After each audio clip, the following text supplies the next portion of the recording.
Saudações sustentáveis, está começando o podcast Lorena Circular, Vozes da Sustentabilidade. Eu sou Rafaela Valentini, pedagoga, educadora ambiental, estou como host neste programa e aqui ao meu lado estou com o Matheus Schwab, meu amigo de podcast. Fala pessoal, beleza? Prazer estar aqui, a gente iniciando esse programa, essa jornada, trazendo muita sustentabilidade e economia circular aqui para Lorena. E vambora, Rafa, vamos começar, vamos que vamos. Bora lá. Lembrando que esse episódio é realizado com o apoio e incentivo da Lei Paulo Gustavo, do Ministério da Cultura Federal e pela Prefeitura Municipal e Secretaria de Cultura da nossa cidade. Nós estamos aqui no estúdio, na Incrível Mídia, na nossa cidade, pelo proprietário Gustavo Mota. Gu, obrigada pela parceria. E vamos lá. Matheus, quem que a gente trouxe aqui hoje pra gente começar a bater esse papo? Bom, pessoal, hoje estamos aqui com a Rebeca Santos. Ela é turismóloga de formação, pedagoga em formação, especialista na metodologia Waldorf, pós-graduada em agroecologia com ênfase em agrofloresta. Rebeca, obrigado por você estar aqui. Prazer. Tudo certinho? Tudo certo. Prazer, gente. Muito bom. Boa. Vamos lá. Gente, esse é um episódio especial. Hoje nós vamos falar do repensar. A gente trouxe a Rebeca para estar falando sobre um desses R's da economia circular. E a gente separou alguns temas para poder debater com a Rebeca e nós, como sociedade, repensá-los, né? Mas antes de mergulhar nesse assunto com ela, Rebeca, conta um pouco mais para a gente sobre a sua caminhada, por onde você andou, quem é você? Então, eu sou carioca de nascença e logo depois que eu acabei a faculdade veio aquela sensação de, meu Deus, o que eu estou fazendo no mundo? Meu Deus, eu quero um sentido. E aí acabou que eu descobri a permacultura e fui fazer um curso, o PDC que chama, né? Que é essa formação em permacultura. Permacultura, para quem não conhece tão bem, é um curso de design sustentável, como a gente consegue viver de uma forma mais sustentável no planeta. E dentro disso a gente aprende construção natural, agricultura regenerativa, agrofloresta, educação das crianças, de tudo um pouco, assim, como essa visão mesmo de repensar a vida, né? E aí, a partir desse curso, eu falei, gente, não posso morar mais na cidade. Aí, terminando a faculdade, eu peguei a mochila e falei, vou começar uma viagem longa por aí. E aí, comecei no Rio Grande do Sul, já na Ecovila, o Instituto Arca Verde. E lá eu não fui mais embora, assim, eu me apaixonei pela vida em comunidade, me apaixonei por tudo aquilo, assim, aquela coisa de natureza, de plantar sua comida, de conviver com outros seres humanos. E fiquei lá um total de 10 anos. Assim, bastante tempo. No Rio Grande do Sul em geral. E fui comunidade budista, fui para morar em sítio só com a minha família, né? Dentro disso eu tive 3 filhos. Também olhei a educação como um lugar essencial da gente falar sobre meio ambiente, sustentabilidade, regeneração da vida, né? Então, é mais ou menos por aí. Legal. Deixa eu só... Instituto Arca Verde. Qual cidade que fica lá? Fica na Serra Gaúcha, em São Francisco de Paula. Legal. Boa. Então, vamos lá.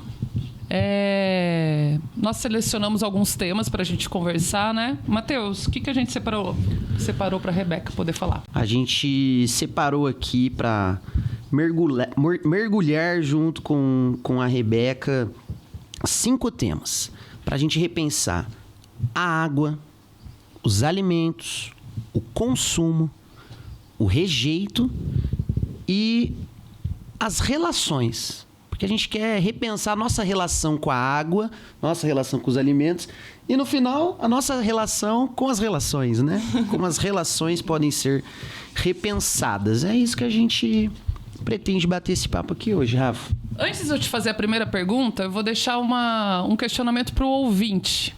Se você, ouvinte, tem causa ou pensa em causar algum impacto positivo no planeta.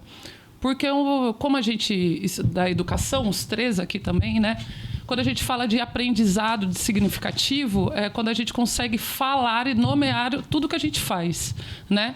Então, você ouvinte, você pensa em causar ou já causa algum impacto positivo no planeta? Pense aí, depois deixa pra gente nos comentários nas redes sociais. E no Instagram. YouTube. Entre outros. Rebeca, vamos lá. Como que nós podemos repensar a nossa relação com a água? O que você acha? Então, vou contar um pouquinho de como era a experiência lá na Ecovila, né? Ecovila, para quem não sabe, assim, vou só falar rapidamente, é um agrupamento de pessoas que tendem a exercitar práticas sustentáveis ou regenerativas, né?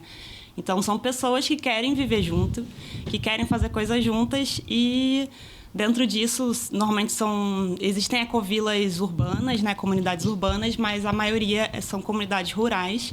A que eu morava era uma comunidade rural. E, dentro disso, a gente pensava o tempo todo sobre esses 5 itens, por exemplo.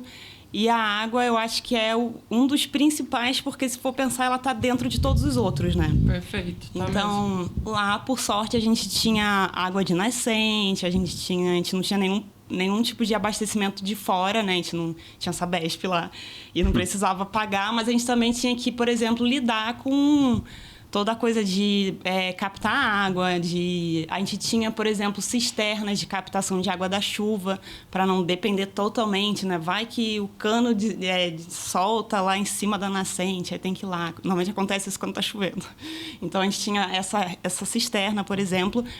E dentro disso também, o que a gente faz com a água? A gente suja a água porque a gente, né, faz cocô na água. E isso é uma coisa super séria, porque, se for pensar, é muito caro limpar a água, né? Depois que a gente faz isso e contamina com outras coisas. Mas eu acho que a água, principalmente, ela acaba virando um rejeito, um esgoto, porque a gente usa ela para fazer fezes, né? E lá a gente tinha, por exemplo, banheiros secos nas casas, a gente tinha um banheiro seco bem bonito de bioconstrução, que é uma forma de economizar muitos litros de água, né?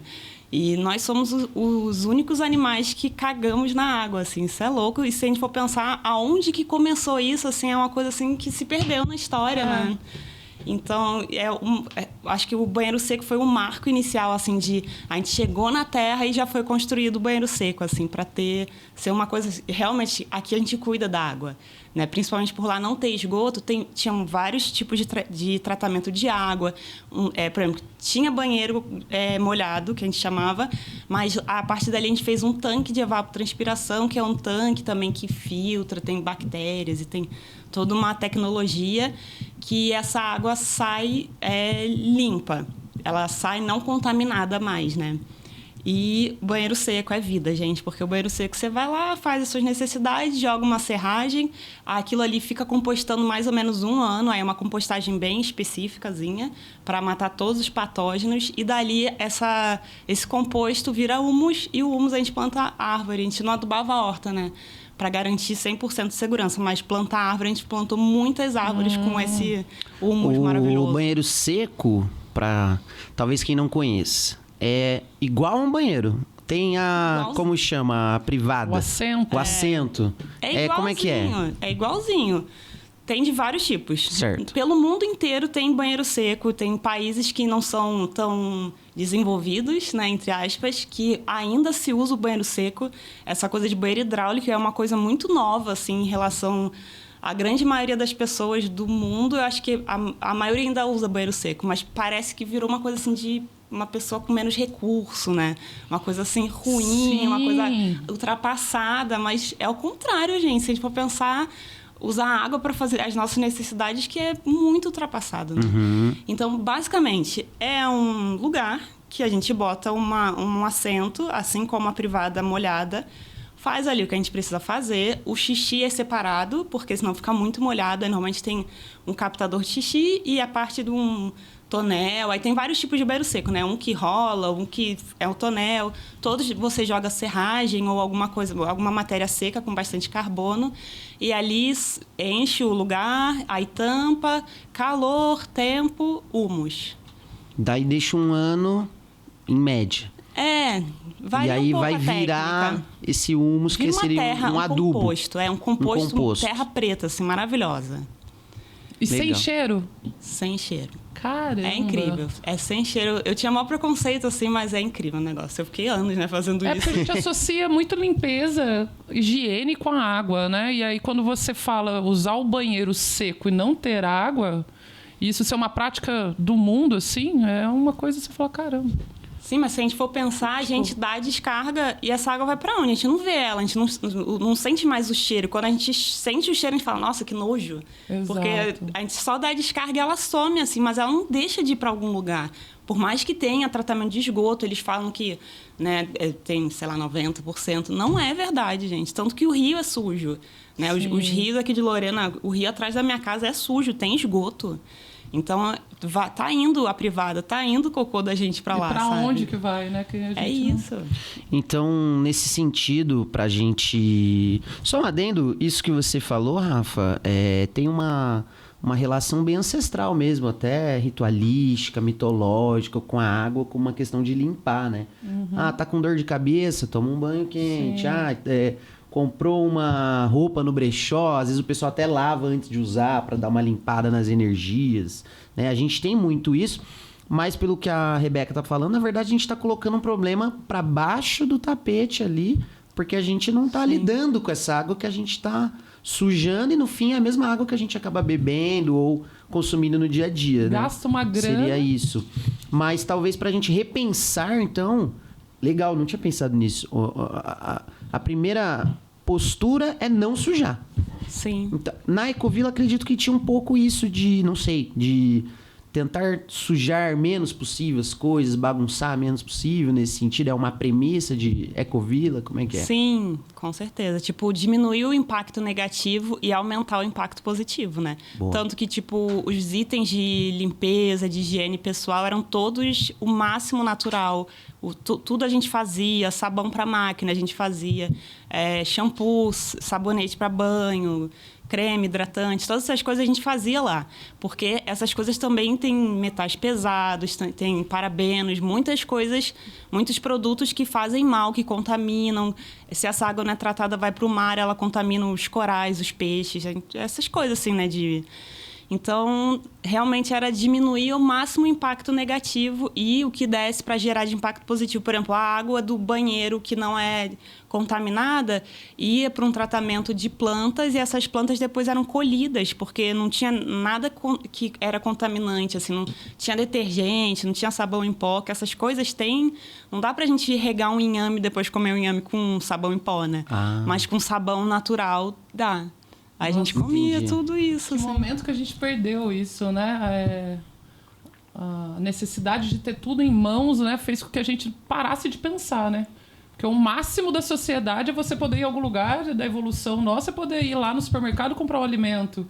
Você ir lá na prateleira, abrir sua despensa e ter tudo lá, né? E a gente parou de pensar e repensar onde que vai parar, quais são as causas, onde que vai, né? A minha responsabilidade acaba a partir do momento que eu jogo no lixo, parece. Assim Sim. que a gente se relaciona, ao meu ver. Muito legal. Sim, acho que sim. Muito legal. E já falando... E o alimento? Como que era lá, Beca? É a questão. Você jogava a água no inhame, né? Fazia a rega ali nas plantas. E o descarte, o consumo desse alimento? Todo mundo plantava? Como que é? Tipo, quando a gente vai morar, assim, no mato, assim, normalmente nós, novos rurais, né, que saímos da cidade com aquela ideologia assim, não, vou morar num sítio, vou plantar tudo que eu preciso, vou gerar minha própria luz, vou ser autossuficiente. Sim. Uma coisa que a gente foi descobrindo com o tempo lá, que não tem como ser autossuficiente, isso é uma coisa básica. Mesmo lá, por exemplo, tinham 20 a 25 pessoas, tinham 20 moradores, mais ou menos, e sempre tinham pessoas em transição, voluntários, tal. Então, a gente tem essa ideia quando chega, assim, vou morar na roça, vou ser autossuficiente. E aí depois você fica, gente, não dou conta. Porque, né, se você for pensar, a gente fazia o nosso próprio banheiro seco, as nossas casas, nosso alimento, todo dia alguém cozinhava ali, a gente comia, a gente tomava café da manhã e almoço juntos, todo mundo junto, 20 pessoas tomando café e almoçando todo dia juntos. E não dá tempo, assim. A gente... temos que fazer os cosméticos, os itens de higiene. A gente tem que... uma vez por semana tem a reunião para a gente decidir as demandas. Uma vez por semana a gente tem a partilha para conversar sobre nós, falar... Então, não dá tempo de ser autossustentável. O dia tem 24 horas, né?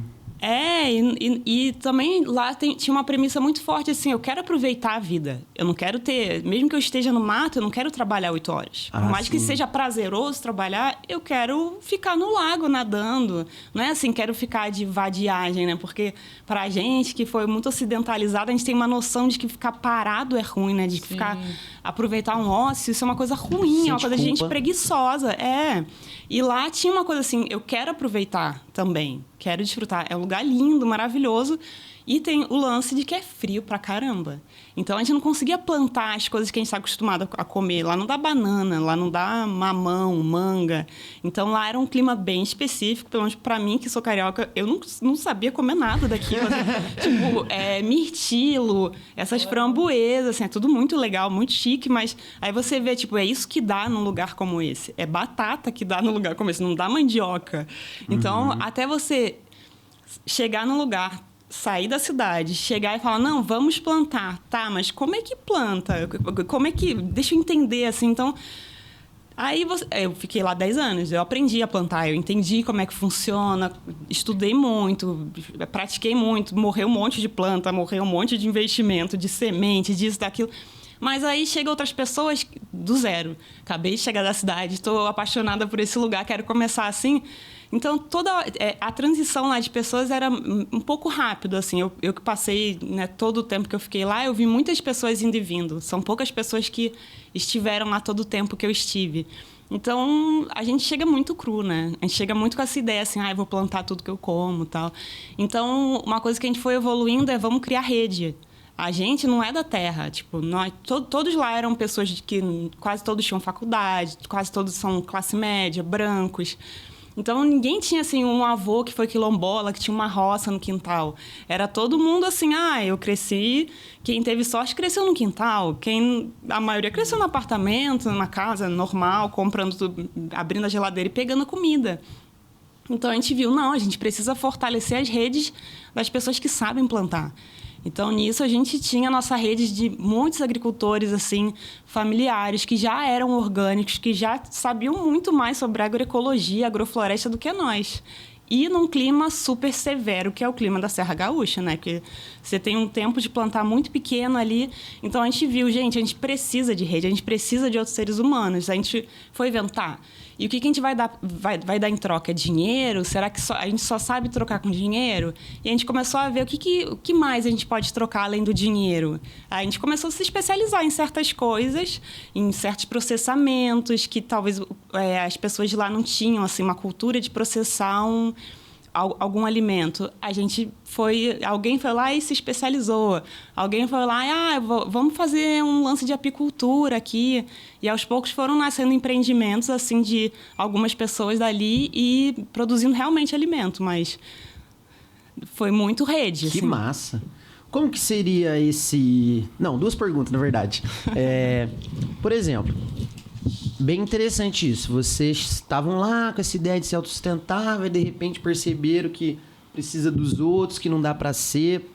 Aí chegava lá na roça, no sítio, daquele pessoal que já tá lá desde sempre, entre aspas, né? Há muito tempo. Como que eles reagiam a vocês de primeira? Porque imagino que deve ter até um lance, tipo, quem que é essa galera aí, não sei o quê, que tá vindo aí da cidade, na nossa terra? Não sei como é que eles olhavam isso, os neo-rurais, né? Então, lá o pessoal já foi conhecendo assim, é o pessoal da Arca. Então, nós éramos as pessoas, porque é uma cidade de 20 mil habitantes, bem pequena, bem tradição gaúcha, assim. Então, nós da Arca sempre fomos bem diferentes, assim. Então, é o pessoal da Arca. Acho que viam com bons olhos, mas ao mesmo tempo, assim, aquele pessoal bem diferente, que tem umas coisas diferentes. Lá era meio que uma coisa assim mística, assim, eles têm umas coisas diferentes. Bicho grito. Tinha uma coisa assim, eles nadam pelados. Meu Deus! Mas sempre foi diferente. Não tem água. Pessoas nuas. Meu Deus. Não, e era muito legal porque a gente fazia parte da Ecovida, que é uma rede de certificação participativa de orgânicos. A gente fazia parte, aí tinha lá a Ecovida, assim, cada mês, mais ou menos, faz um rodízio de visitação, os próprios agricultores se certificam.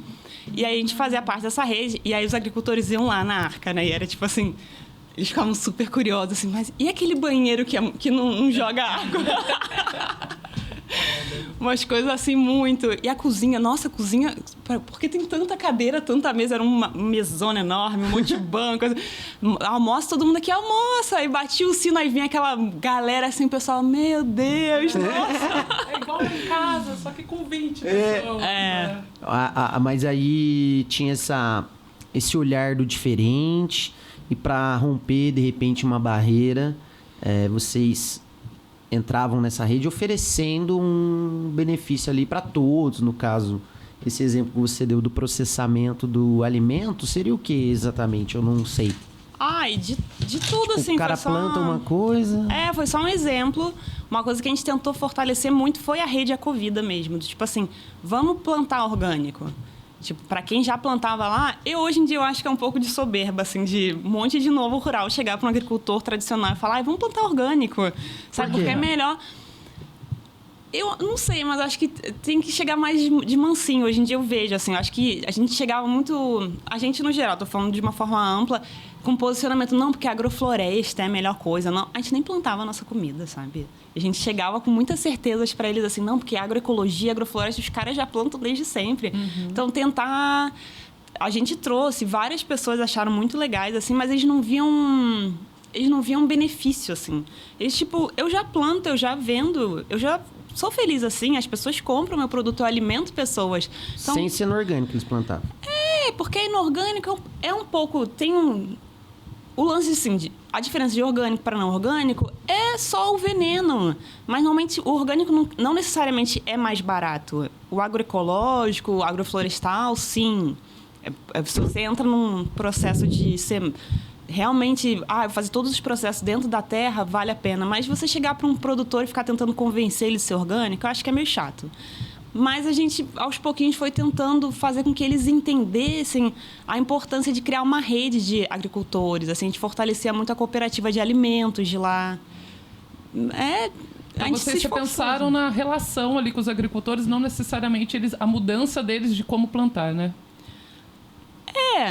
A gente fortaleceu mais a rede. A gente tinha bastante produtores orgânicos, assim, que já era assim, eu era produtor convencional, usei muito veneno, comecei a ficar doente e decidi ser orgânico. Caramba! Então, esse era um militante, assim, ele falava, não, gente, esses venenos que vocês jogam na horta de vocês, na plantação de vocês, um dia vai deixar você doente. E esse, assim, era o que tinha a palavra para falar, porque ele realmente tinha experiência de ser produtor, ficar doente, a família ficar doente, os bichos tudo morrendo de estar numa terra envenenada, e aí ele poder falar. Porque ele podia, ele tinha propriedade, né? Sim.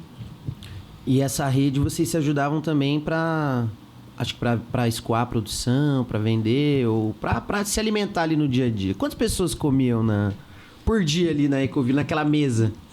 De 20, 25, mais 5 crianças, uns 20 adultos, mais ou menos. E quem que organizava? Tinha algum cardápio? Quem que organizava? Você vai cozinhar? Você vai ajudar? Então, às terças-feiras a gente tinha reunião, que é essa reunião de divisão de demandas. Aí eu falava, eu quero cozinhar essa semana o almoço. E aí eu decidia, assim, mas era vegetariano o cardápio. Tinham pessoas que comiam carne, não era proibido comer carne, mas na cozinha coletiva era vegetariano. E aí alguém se colocava no café da manhã. E era isso, assim. Aí tinha aqueles alimentos que ficavam disponíveis, a gente via o que tinha e cozinhava, assim. O cardápio era o que tinha ali. Tinha muita variedade. Deve ser muito legal. Deve. Vamos pro próximo tema? Qual que é? Consumo. Consumo, consciente. O que você entende de consumo? É o quê? Consumo do quê? De roupa? O consumo em geral, né? Em geral. Comprar? Então, aí é consumo ou consumismo, né? Essa é a nossa forma de se relacionar, né? A gente não pensa, geralmente em comprar o que comprar e acaba consumindo com esse ismo, né? Com o consumismo, né? Então a gente compra. Como que era lá o consumo geral? Quero os produtos de higiene, vocês faziam, o alimento vocês plantavam, a água vocês tratavam, captavam. E a roupa? E o sapato? Como, né? Os acessórios, né? A vaidade. Sim. Eu acho que, de uma forma geral, assim, todo mundo tinha esse pensamento de diminuir o máximo do nosso impacto, né? E consumir tudo gera muito impacto, né? Tipo, a produção de roupa gera muito lixo, muita contaminação das águas, muito rejeito. E, por exemplo, acho que eu e a maioria usava roupa de brechó. Porque, no geral, é uma roupa que tá boa, roupa de doação. Nossa, a gente ganhava muita roupa, porque as pessoas achavam, esse pessoal aqui é bem desapegado. Tá? Então, chegava muita roupa pra gente, a gente ficava até meio assim, nossa, o pessoal deve achar que a gente não pode. Mas, no geral, todo mundo, assim, era bem de usar roupa usada. Mas eu imagino o porquê que o pessoal pensava que vocês não tinham as coisas, porque ali, como é que era a relação com o dinheiro, né? Porque vocês eram um grupo que produzia alimento e vendia por um dinheiro, ou cada um tinha um salário, lá dentro tinha uma moeda... Né? Como é que... Eu não sei mesmo. Sim, como que vocês vivem? Tinha um salário? Essa é a pergunta. Como é que vocês viviam lá? Nesse sentido. Lá na Arca é um instituto de permacultura, né? Então, a gente trabalhava muito com educação ambiental. A gente oferecia cursos de permacultura, curso de bioconstrução, que é construção natural, com barro, bambu, com materiais reutilizados, garrafa, vidro, tudo. Curso de cosmética natural, curso de educação sustentável. E esse, basicamente, era o nosso ganha-pão, assim, oferecer cursos. As pessoas iam lá, faziam um curso de bioconstrução, iam para o seu sítio construir sua casa. As pessoas iam lá para um curso de agrofloresta e iam para o seu sítio no geral. E o curso de permacultura, por exemplo, era muito para pessoas que são da cidade. O que eu posso... A gente sempre tentava traduzir, assim, o que eu posso pegar de um curso de permacultura que eu vou lá no meio do mato e levo para minha casa, para o meu apartamento, por exemplo. Com o tempo, a gente foi tentando entender, traduzir uma linguagem de roça para uma linguagem de cidade, que a maioria do nosso público, assim, era urbano, e alguns que podiam ter, tinham sítio, mas a maioria ainda morava em cidade, sempre aquele, meu sonho quando me aposentar, o meu sonho é conseguir trabalhar. E educação ambiental, a gente tinha escolas que iam lá fazer visita, conhecer mais ou menos como é que funcionava. Mas aí... Massa, já inclusive passei por esses momentos de fazer cursos morando num apartamento em São Paulo. Eu ficava uma semana empolgado, depois, esquecia tudo e deixava na gaveta, né? Mas, por exemplo, aí vendia o curso, né? Eu fazia essas ações para arrecadar um recurso e tinha um tesoureiro, um órgão, ninguém tinha salário, né? Nesse sentido, porque assim... Você falou um negócio, Rafa, que eu achei bem legal. Às vezes, a gente repensar também uma questão, inclusive que você falou, não dá para ser autossustentável, já me faz repensar a sustentabilidade, o limite dela. E o consumo é a mesma coisa, né? O consumo acho que sempre vai ser preciso. Sim. Talvez o consumismo que não seja. E quando a gente está com o dinheiro no bolso, que seja R$2. Eu saio para a rua... Não quero nada. De repente, quando eu vejo, eu tô comprando uma bala. Eu tô lá comendo uma esfirra. Entendeu? Então, o dinheiro no bolso. Então, eu fico ainda nessa dúvida. Vendia o curso, fazia... Mas vocês tinham um dinheiro no bolso, no dia a dia, tinha um salário. Esse dinheiro ficava em algum lugar. Porque, né? Como é que organizava para toda essa estrutura conseguir fluir diariamente, assim? Então, parte do dinheiro que entrava era dividido pelas pessoas que trabalhavam, que aí se chama cachê. E parte ia para o caixa coletivo, que aí tinha uma pessoa que ficava na contabilidade, que também era uma pessoa assim, eu quero ficar esse mês ou um trimestre. E parte ia para o Prolabore, que todo final de mês, quem era morador e associado, porque lá é uma associação, né? Lá não tem um dono da terra. E... parte o Prolabore e as pessoas ganhavam, era bem pouco, assim. Mas dentro disso dava para pagar, por exemplo, quem tinha quem morava nas casinhas, que a associação arrendava as casinhas que tinham lá. A pessoa paga um aluguel simbólico, paga uma luz, bem simbólica também, e fica com esse prolabore. Dá para fazer uma viagem? Não dava.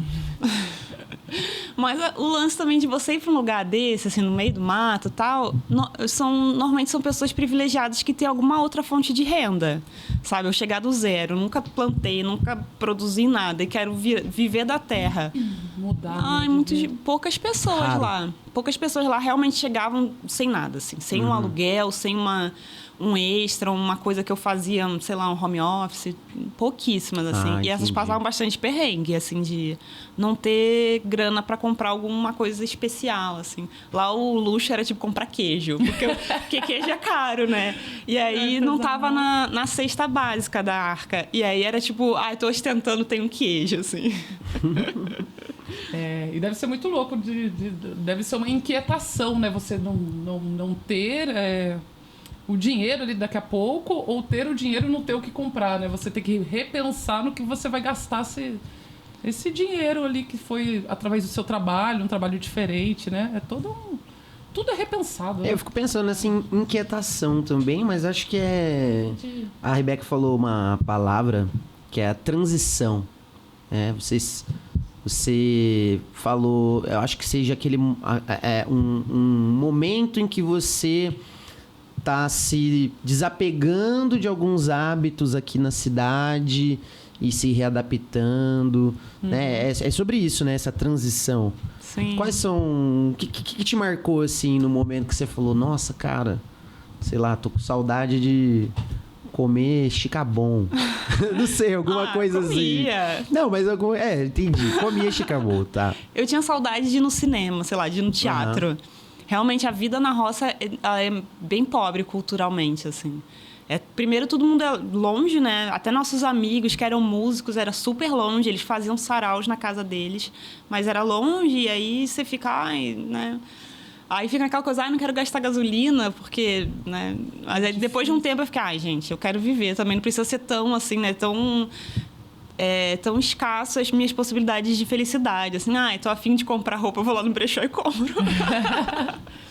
Consumir de Por outro lado, tinha outros prazeres ali também que você deve ter ido descobrindo, não é? Você foi descobrindo. Super. Muito bom, muito bom. O próximo tópico a gente pensou no rejeito, né? Você já deu alguns exemplos de rejeito do banheiro, né? O que mais que tinha de rejeito, assim, que vocês davam um jeito dele não ser rejeito, né? Porque o rejeito é tudo aquilo que você descarta. Isso? Sim. Né? O que ele não tem mais utilidade, ele acaba virando rejeito, né? Então, vocês aproveitavam alguns resíduos. E o que era o rejeito na Ecovila? Então, a gente tinha muito lema, assim, de que não existe fora, que vai tudo ficar na terra, e quase todas as coisas, esses plásticos, essas coisas loucas, elas nunca vão se decompor antes que a gente morra. Então, a gente vai estar gerando, tipo, uma herança de lixo para os nossos filhos, para os nossos netos. Então, lá, por exemplo, tinha um centro de triagem, que era onde a gente dividia o lixo, e lá o lixo era dividido assim. A gente era amigo do seu Valdeci, que ele era quem vendia o lixo, ele tinha umas bags bem grandes no quintal dele, e a gente falava, seu Valdeci, o que você vende, o que realmente é reciclável, assim, a usina vem e pega. Ele falava o que era e falava, tipo, isopor não se recicla, sei lá, Tetra Pak não se recicla, blá, blá, blá, blá. Então, no nosso centro de triagem tinha todos os plásticos, PET, tudo dividido, assim, isso vai para o seu Valdeci. E as outras coisas? Aí era tipo isopor, pneu de borracha, essas coisas, câmara de pneu, essas coisas. A gente ficava, gente, e agora? Não tem para onde, não tem outro lugar. O que a gente faz com esse lixo? E aí a gente começou a fazer casas, que são casas de barro, né? Lá as casas são de cob, que é uma técnica de bioconstrução, que são umas paredes de 40 centímetros de largura, para ficar bem térmico por causa do frio. E a gente começou a botar os lixos que não vão para nenhum lugar do mundo. Ele falou assim, o lixo não vai mesmo, ele vai para o aterro, vamos deixar ele aqui.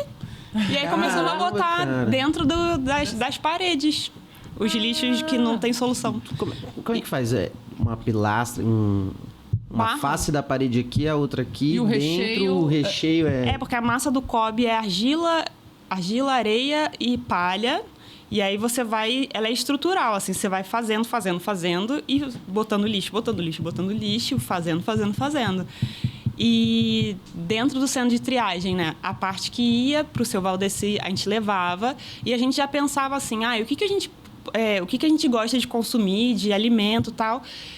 E isso tem como fazer, tipo, aquelas pratinhos de isopor. Vamos evitar comprar, porque aquilo ali a gente vai ter que socar numa parede. Sei lá, outras coisas, assim. Isso dá pra reciclar? Então, a gente ficava sempre pensando, assim, o mínimo de pilha, né? Coisas assim, porque tem coisas que não tem o que fazer, né? Vidro, a gente guardava as garrafas de vidro para botar na parede, mas a gente fazia uma técnica de garrafas de vidro que ficava bem bonito nas paredes e tal.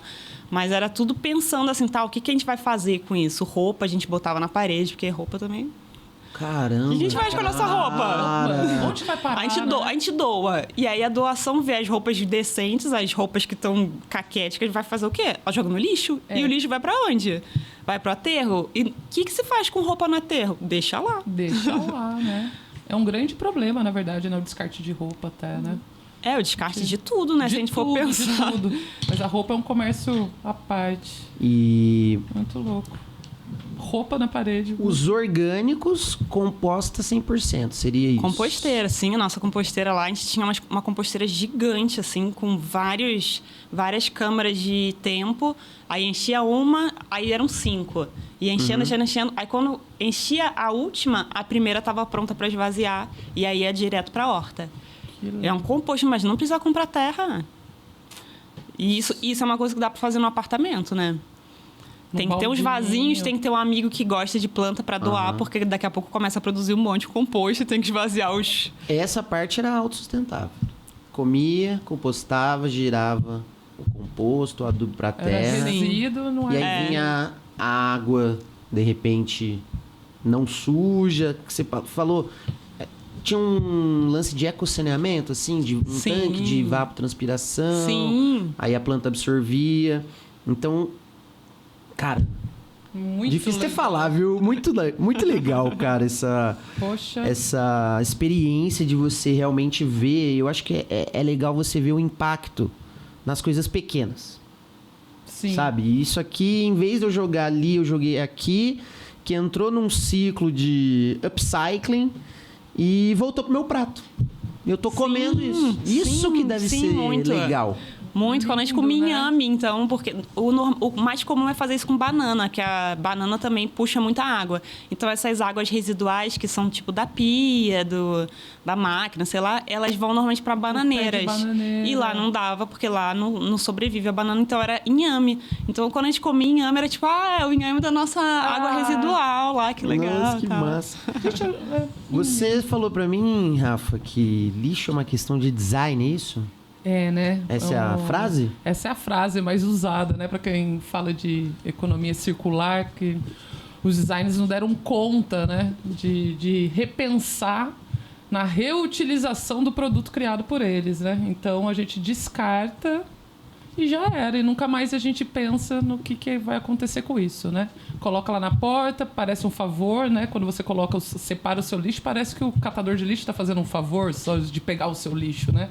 Coisa que isso você não tem mais responsabilidade. E, desculpa, a Rebeca se referiu a pessoa que cuidava dessa parte do lixo com o nome, né? Com Seu nome, Valdeci. sabe quem é, né? Sabe quem é. Então, Sim. só esse detalhezinho relação... mostra que a gente tá um pouco desconectado, né? Automatizado, né?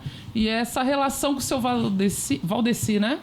Com o seu Valdeci, Rebeca, era uma relação próxima com todos ali, né? Não só da Ecovila, como os vizinhos, a comunidade assim em geral.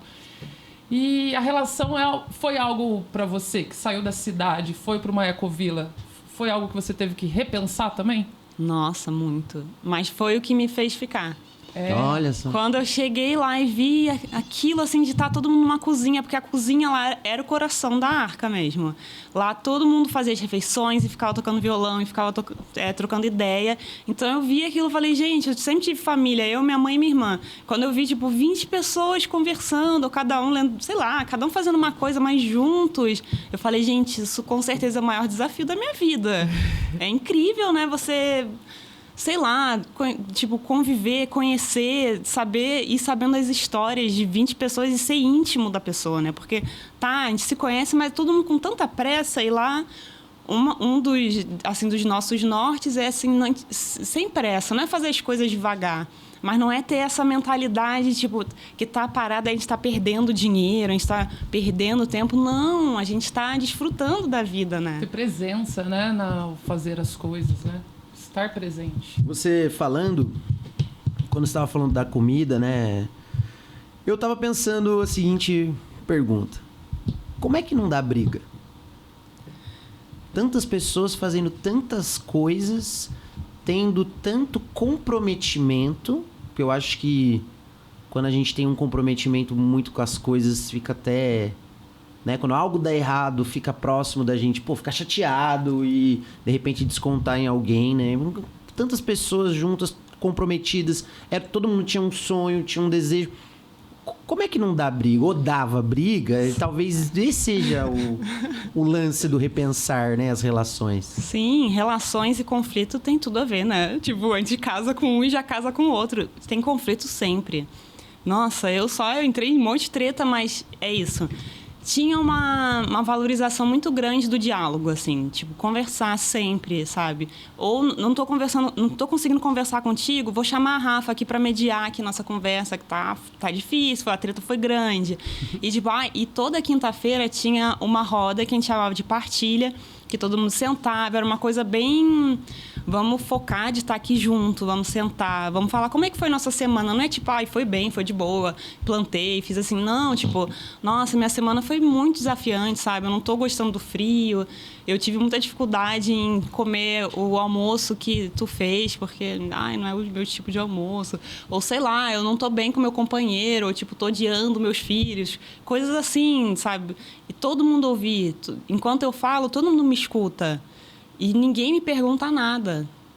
E aí depois tu fala tudo o que você quiser e ninguém fica te perguntando nada, sabe? Depois, se você precisar de alguém mais específico para te ouvir e tal, tu vai lá e fala, Rafa, ainda não consegui elaborar tudo que eu precisava, sabe?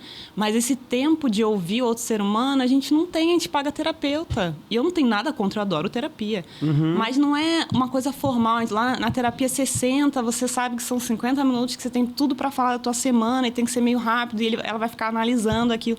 Você é ali com teus amigos, E tinham pessoas lá que eu não gostava de conviver com elas. Eu ficava, puta, que saco, sabe? Eu já cheguei lá, já tinham pessoas morando lá. Eu não peguei minhas amigas e falei, vamos fazer uma ecovila? Meu sonho é esse, pegar minhas amigas e falar, vamos fazer uma ecovila só. Bora!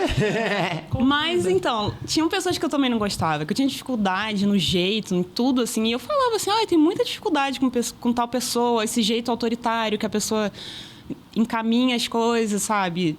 Não é fácil. Então, sempre tem treta, porque... a gente não tem que gostar de todo mundo. A gente não tem que gostar da gente naquele dia. Mas a gente poder falar sobre isso parece que dá uma clareza e uma leveza no cotidiano, assim, de... né, apesar de tudo, a gente tem alguma coisa em comum, né? E você acha que o que sustentava esse momento da partilha? Na verdade, assim, a pergunta é mais ou menos assim.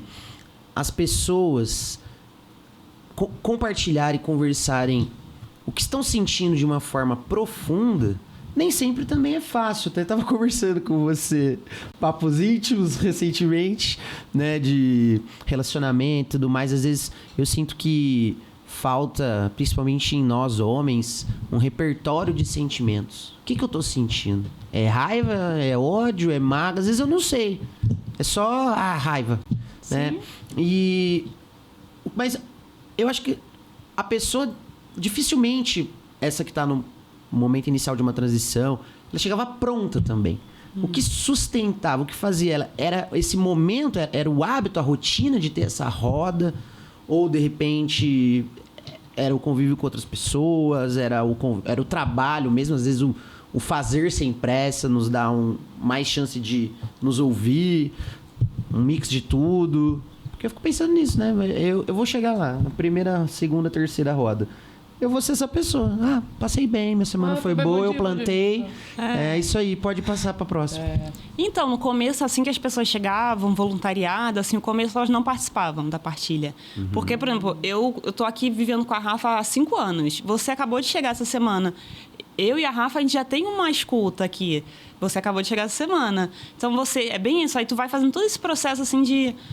né, porque eu tô aqui e muitas vezes falam assim, você precisa conversar, posso te ouvir, qualquer coisa assim, ou até uma conversa sem pretensão, assim, vamos fazer uma partilha só nós dois, não, né, alguém tá aberto para te ouvir, mas é muito isso assim do sonho, né, você chega no Ecovila, você tem um sonho, é um sonho em comum, mas às vezes o teu sonho não é exatamente o sonho que aquelas pessoas ali estão vivendo naquele momento e os processos que elas estão vivendo naquele momento, e ainda assim tu vai continuando ali, e assim que você começava, as pessoas que recém tinham chegado e já podiam participar da partilha, normalmente a pessoa só chora. Chora? Começa a falar, não, eu tô bem, sei lá o que, e começa a chorar. Porque a gente não tá acostumado a outros seres humanos só ouvirem a gente. A gente tá sempre tentando falar. E aí fica naquela disputa, assim, de... né, eu tô falando, aí você também tá precisando falar muito. E normalmente são isso. A gente vai num encontro de bar. É isso. São um monte de pessoas desesperadas para serem ouvidas. E tá todo mundo precisando falar. E aí é muito difícil, porque não acontece o despejo que a gente precisa descarregar, né? Sim. E aí o começo era assim, as pessoas choravam. No geral, choravam. De vez em quando nem sabem falar de si, né? Não sabem. Quando alguém pergunta, não sabem. Por isso que toca num lugar. Exatamente. Era muito forte essa coisa de chorar, gaguejar e não saber como, assim. Mas isso é uma coisa que você vai achando o lugar. E é muito curador, né? Você ser ouvido, você falar assim. Poxa. É isso, repensar as relações humanas, né? Por que a gente está aqui? A gente não está aqui para comer o planeta. A gente está aqui para interagir com ele, interagir com as pessoas que estão aqui, com os outros bichos que estão aqui, né? Demais. Perfeito. Depois de tanto tempo, o que você mais repensou no fim das contas?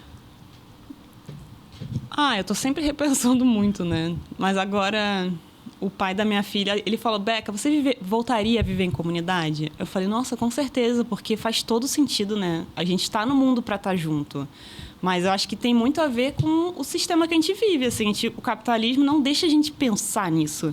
A gente só continua fazendo. E até o lance do consumo, eu fico assim, é muito legal tentar ser mais ecológico, não usar saquinho plástico. Mas se as pessoas não têm tempo de pensar por que elas precisam não usar sacola plástica, por que elas precisam não comprar tanto, talvez elas conseguiriam, assim, né? Isso é um privilégio. Assim, eu consegui pensar porque... eu preciso repensar coisas. Não é todo mundo. A maioria das pessoas está só no fluxo, porque ela precisa sobreviver. Sim. E o capitalismo é muito feroz nisso, né? Ele come o nosso tempo. Especialista nisso, né? Ele come o nosso tempo. Então, eu vejo que hoje em dia é muito mais repensar um sistema que a gente consiga estar aqui vivendo, não sobrevivendo. Então, com certeza eu voltaria a viver em comunidade, mas eu acho que o jeito que eu vivia era muito à parte da realidade comum. Eu quero estar num lugar onde eu realmente gere impacto em outras vidas. Que é tipo, eu sou privilegiada, eu posso estar tipo numa comunidade, uma bolha assim, né?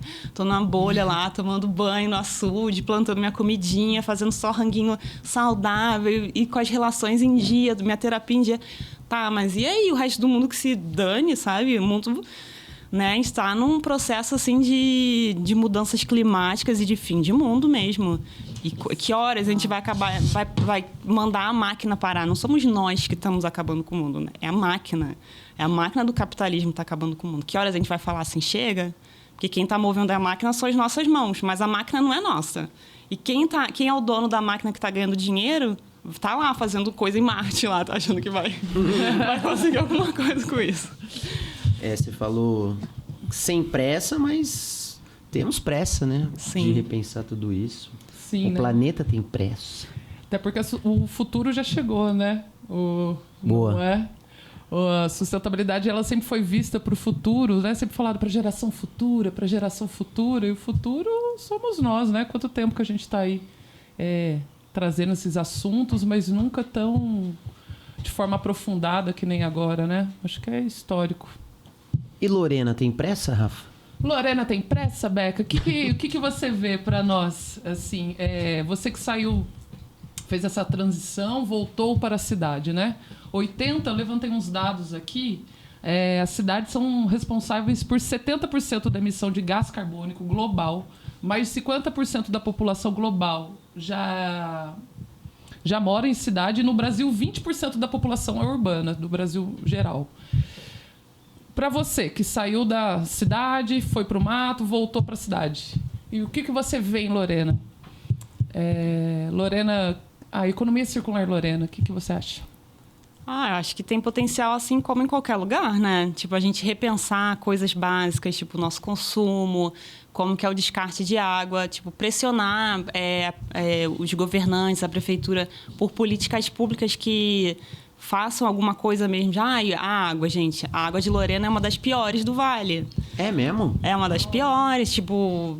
Imagina a quantidade de cloro que a gente consome na água, porque ela vem muito suja e o processo para ela estar potável, né, é ruim para nossa saúde, é caro. Tipo, quando se paga na água? É caríssimo a água, quanto a gente paga. E coisas simples, tipo, se, por exemplo, a prefeitura começa a ser uma lei que toda a população separe o lixo orgânico do lixo seco. Gente, o lixo orgânico é o que faz o lixo ser nojento. E é tão simples você destinar Lorena é super rural, a proximidade, destinar um local que faça compostagem. Compostagem urbana. São Francisco, na Califórnia, é a cidade com maior compostagem urbana do mundo. A prefeitura lá, eles têm um negócio de compostagem, assim, inacreditável.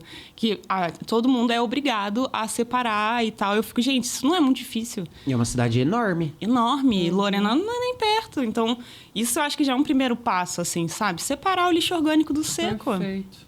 O movimento, então, que você está agora é, como você falou... tentar trazer um impacto. Você, como esse vetor dessas experiências, de todo o conhecimento que você trouxe, em comunidades não ecovilas, em comunidades, cidades e tal. Mas fala mais um pouquinho aí, Rebeca.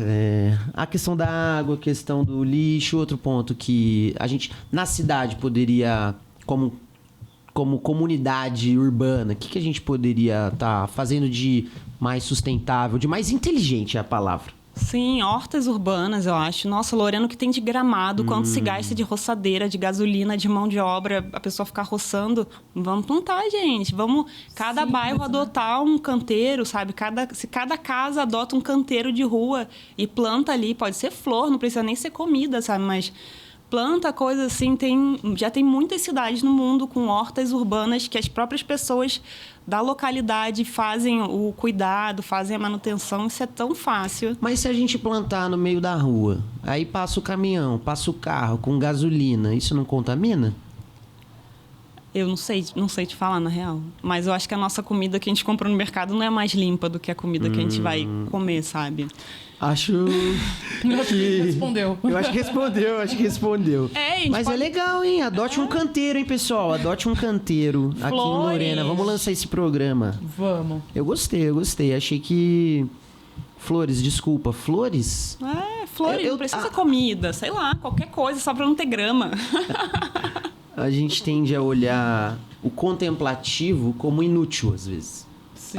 Flor. Mas ela não é... uma árvore, né? Árvore, não dá comida. Não vai fazer falta, tá sujando meu quintal, tá sujando minha calçada. Mas esse movimento, né, da gente viver, não só sobreviver, passa também por esse tempo da contemplação. Sim. Que acho que... Sim. Uma das coisas que você trouxe hoje pra mim, pelo menos, nessa sua fala, foi um pouco sobre isso, assim, de lembrar de ir com menos pressa em alguns momentos, mas de não perder ali o que a gente tem que fazer também pelo coletivo, né? Consumir ali mais consciente, né? Porque o planeta, acho que a gente nunca vai deixar de consumir, né? Acho que é uma relação meio utópica. A gente só tem que pensar como consumir melhor, né? Não vejo nós deixando de consumir. É um lance que eu acho que o termo sustentabilidade, desenvolvimento sustentável já está defasado, assim, né? Porque não tem como a nossa presença ser sustentável. Hoje em dia, a gente usa o termo regenerativo, né? A gente tem que regenerar, a gente tem que causar o máximo de impacto positivo. Então, esse lance de, sei lá, essas coisas muito simples, tipo trocar a sacola, eu acho super legal, eu uso eco bag e tal, mas não é isso que vai fazer a nossa vida prosperar por muito tempo, sabe? Sim. São medidas mais radicais mesmo, tipo reforma agrária, sabe? Porque a cidade é um problema, porque é muita gente junta, é muito difícil você resolver todos os problemas da cidade, sabe? Esgoto, água, sabe? Sempre tem problema de abastecimento de água, de luz, de alimento mesmo. Por que a gente come mal? Porque os produtores locais não dão conta de alimentar uma cidade. E é porque eles não são bons produtores, porque eles não usam Roundup, não são do agronegócio, não. Porque eles não têm terra. Às vezes é só falta de terra para eles conseguirem alimentar a gente, sabe? A gente não precisava vir comida lá do Rio Grande do Sul para a gente comer aqui. Se aqui tem um monte de pasto, um monte de terra, sabe? Esse lance também, comer muita carne. Eu não sou vegetariana, não tenho nenhum problema em comer carne, mas comer muita carne, comer carne todo dia. Gente, o boi é um dos maiores problemas ambientais. Tem mais boi do que gente no mundo. Isso é um grande problema. O Brasil é o maior produtor de carne do mundo. Então, pensar pequenas coisas. E não é pensar individualmente, porque não adianta. Não adianta a gente ser sustentável, nós. A gente tem que se juntar com outras pessoas e realmente ir atrás de causar impacto. Realmente ir atrás de políticas públicas, de ver assim, qual a prefeitura. Agora, nas escolas municipais, é obrigatória a educação ambiental. Acabou de entrar no currículo. As crianças deviam, desde sempre, a gente devia ter sido educado com uma educação ambiental prática. Saber plantar comida, gente. Para que eu vou aprender sobre a história da Europa? Nada contra, mas... E eu não sei plantar minha comida, sabe? Prioridades. Acho que a gente está entrando num lugar emergencial. Que a gente precisa não ser autossuficiente, mas ser funcional. Pô, eu tô no mundo e não sei plantar comida. Não sei para onde vai tudo que eu produzo. É uma irresponsabilidade individual, mas que só vai ter resultado coletivamente. Se a gente fizer coisas juntos. Perfeito. Perfeito! Indica para nós algum material que as pessoas possam alcançar de forma fácil para estar aprofundando sobre o assunto, para estar conhecendo. O que você indica? Então, eu gosto muito de ler. Eu acho que uma leitura básica para começar são todos os livrinhos bem pequenos que estão todos na internet de graça do Ailton Krenak. Opa! Porque ele traz muito essa visão de coletividade, que não adianta a gente sonhar um sonho individual. O sonho só vai ser materializado sem sonhar junto. E junto isso. Eu quero o mundo... Quando? Eu quero um mundo bom logo. Agora, eu quero sonhar logo, com mais pessoas logo, né? Eu acho que todos do Ailton Krenak estão disponibilizados de graça na internet. É bem acessível. E um documentário que é muito bom, que chama Demain, que é francês, mas quer dizer o amanhã. Como escreve, você sabe? Demain. Main. Mas se botar amanhã, documentário, vai aparecer. Tá. É um documentário muito legal que fala de várias iniciativas ao redor do mundo, tipo São Francisco fazendo compostagem, várias cidadezinhas da Inglaterra fazendo horta urbana. E isso é muito legal, assim. E muitas coisas, muitas falas de ambientalistas falando, gente, o futuro é agora. E bem isso que tu disse, assim, o futuro tá urgente, assim, a gente fazer coisas e realmente repensar o nosso modo de estar no mundo, né? E quem me ensinou foi o Krenak. Krenacão, né? Krenacão. E eu acho muito legal esse lance da gente sempre ver as referências positivas de outros locais. Às vezes... É que, na verdade, os dois lados têm que sempre andar. O denunciativo... Aquele que chega e fala, você tá tomando água de cocô, cara.